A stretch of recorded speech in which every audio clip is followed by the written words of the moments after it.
Hello friends, welcome in Electrical Mantra and today topic is sizing and rating of CB, fuses and contactors। तो आज हम बात करेंगे कि कॉन्टैक्टर के जो रेटिंग है वो कैसे निकालते हैं, फ्यूजेस की रेटिंग है वो कैसे निकालते हैं और सर्किट ब्रेकिंग की रेटिंग कैसे निकालते हैं किसी भी पर्टिकुलर मोटर के लिए दोस्तों। तो चलो देखते हैं तो कैसे। अगर आपने हमारा चैनल अब तक सब्सक्राइब नहीं किया तो प्लीज सब्सक्राइब कर लें पहले तो। अगर हमारे पास एक मोटर है जो 5 HP की है और 415 वोल्ट ड्रा कर रही है, तो उसकी सप्लाई को हम 415 वोल्ट देते हैं, ऐसा कुछ हमें गिवन दिया गया है। तो उसके लिए हमें करना क्या होगा, सबसे पहले हमें लाइन करंट निकालना होगा दोस्तों। तो लाइन करंट का जो फॉर्मूला है वो है kilowatt into 1000 upon √3 into that voltage. यहाँ पर हम इंटू कर देते हैं। अब हमारा जो मेन क्यूरी है वो किलोवाट यहाँ पर गिवन दिया गया है 5 HP, तो हम किलोवाट कैसे निकालें, ये हमारा मेन क्यूरी है। तो किलोवाट निकालने के लिए हमें करना क्या है, 5 HP यानी कि जितनी HP दी गई है उसको मल्टीप्लाई कर देंगे 0.756 से, तो ये हमारा किलोवाट आ जाएगा। जितना आएगा तो इस फार्मूले में हम ऊपर इसमें पुट कर देते हैं 5 इंटू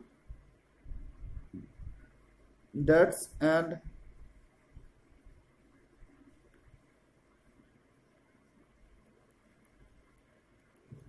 ये √3 की वैल्यू है। अगर ये हम कैलकुलेटर से करते हैं दोस्तों तो ये हमारा अप्रोक्सीमेटली 6 एम्पियर आता है। तो यहां से हमारा लाइन करंट आ गया है। ये था हमारा लाइन करंट के लिए फार्मूला 5 इंटू और डेट 6 एम्पियर हमारा यहाँ पर लाइन करंट आ गया है। अगर मैं फेज करंट की बात करूं, अगर फेज करंट की मैं बात करूं यहां से निकालने के लिए, तो फेज करंट का फार्मूला होता है जो लाइन करंट अपॉन में हमारा होता है √3। तो 6 अपॉन √3 अगर मैं करता हूं तो दोस्तों हमारी वैल्यू आती है, वो आती है अप्रोक्सीमेटली 4 एम्पियर। ये 4 एम्पियर हमारा यहाँ से फेज करंट की वैल्यू है वो आ गई है। अगर मैं स्टार्टिंग करंट के लिए निकालूं, स्टार्टिंग करंट क्या होता है दोस्तों, स्टार्टिंग करंट हमारा होता है 6 to 7 और मल्टीप्लाई FLC यानी फुल लोड करंट और IL, ऐसा हम लिख सकते हैं। तो हमारा जो IL आया था यहाँ से 6 एम्पियर आया था, तो 6 इंटू 7 करेंगे तो हमारा ये अप्रोक्सीमेटली हो जाएगा 42 एम्पियर। ये हमारा इतना हो जाएगा। तो अभी हम एक एक करके फर्स्ट ऑफ ऑल हम फ्यूजेस के लिए निकालते हैं। तो फ्यूजेस होते हैं उसके लिए हम रेटिंग निकालते हैं कि हमें पर्याप्त जो फ्यूज है वो कितना लेना पड़ेगा दोस्तों। तो हम पहले बात करते हैं वन फेज के लिए। वन फेज के लिए लेना पड़ता है दोस्तों हमें 300% और 3 फेज के लिए भी हमें लेना पड़ता है 300% ऑफ FLC। अगर मैं यहाँ बात करूं तो हमारी जो वैल्यू आई थी 6 एम्पियर आई थी, तो 6 एम्पियर का 300% अगर हम लेंगे तो कितना आएगा दोस्तों, 6 एम्पियर का 300%, 6 एम्पियर का अगर हम यहाँ से 300% निकालें तो 300/100 और ये 6, तो 18 एम्पियर आ जाता है दोस्तों। तो ये फ्यूजेस की रेटिंग आप यहाँ से निकाल सकते हैं 300% लेके। और ये फ्यूजेस होते हैं, ये फार्मूला अप्लाई होता है दोस्तों, मैं आपको बता दूं टाइम डिले फ्यूजेस के लिए। अगर आप बात करें नॉन टाइम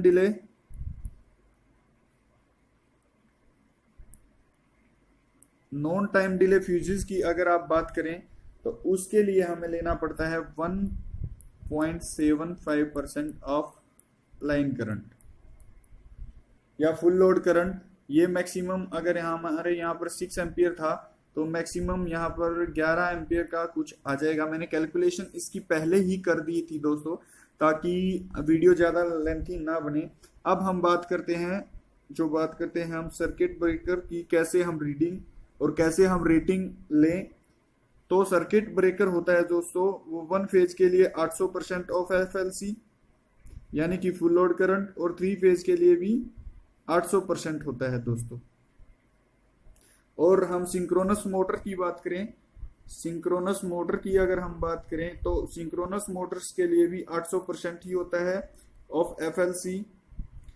और वाउंड रोटर मोटर की बात करें तो उसके लिए भी ये इतना ही होता है। तो अगर हम 800% यहाँ से निकालते हैं 6 एम्पियर का, तो हमारा अप्रोक्सीमेटली 52 एम्पियर आता है। ये हमारी रेटिंग है जो आ गई है हमारे सर्किट ब्रेकर्स के लिए। तो अगर आप हमारे इनवर्स सीबीस के लिए निकालें तो इनवर्स सीबी के लिए जो हमारी रेटिंग होती है वो 250% होती है दोस्तों। तो 250% अगर इसका निकालेंगे तो 6/100 ऐसे ऐसे कट जाएगा और आप यहाँ से अपनी वैल्यू निकाल सकते हैं। ये अप्रोक्सीमेटली 16 एम्पियर आएगी। ये हमारी रेटिंग आएगी इनवर्स सीबीज के लिए। और अब देखते हैं हम जो कॉन्टैक्टर्स होते हैं उनके लिए हम क्या रीडिंग निकालते हैं। कॉन्टैक्टर्स के लिए हम दोस्तों 100% लेते हैं, 100% ऑफ FLC यानी फुल लोड करंट का 100%। तो यानी कि 100% 6 का तो 6 ही हो जाएगा, 6 एम्पियर। अगर 6 एम्पियर का मिलता है कॉन्टैक्टर तो ठीक है, नहीं तो 6 एम्पियर से हम ज्यादा ही लेंगे। तो कॉन्टैक्टर्स के लिए क्या होता है 100% ऑफ FLC लेते हैं। और हमारा जो मेकिंग एंड ब्रेकिंग कैपेसिटी भी हम इसमें मेंशन कर देते हैं। सीबीज के लिए मेकिंग एंड ब्रेकिंग कैपेसिटी अगर हम लें तो वो होता है दोस्तों 8 इंटू FLC यानी कि 8 इंटू 6 ऐसा हम ले सकते हैं FLCB की मेकिंग एंड ब्रेकिंग कैपेसिटी। अगर OLR की बात करूं, ओवरलोड रिले की बात करता हूं तो दोस्तों मिनिमम होता है 70% ऑफ FLC यानी कि फेज के केस में इतना होता है। तो 70% हमारा जो फेज करंट था वो 4 एम्पियर आया था दोस्तों। तो 70% ऑफ 4 ये अप्रोक्सीमेटली 3 एम्पियर हो जाएगा।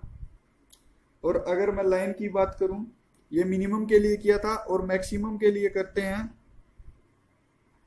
अगर मैक्सिमम के लिए करते हैं तो हम लेंगे 120% लेते हैं इसका। और अगर मैं बात करूं लाइन करंट के लिए जो हमारा OLR सेलेक्ट करते हैं हम लाइन करंट के लिए, तो वो हम 100% पे करते हैं यानी कि 6 एम्पियर आएगा। OLR आएगा जो 6 एम्पियर का आएगा लाइन करंट के लिए, और फेज करंट के लिए जो 3 एम्पियर का आएगा वो आएगा दोस्तों। तो इसकी हम ऐसे ऐसे रेटिंग निकाल सकते हैं।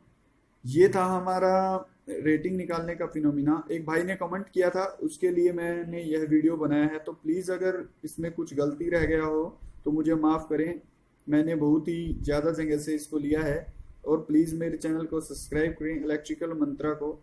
Thank you very much.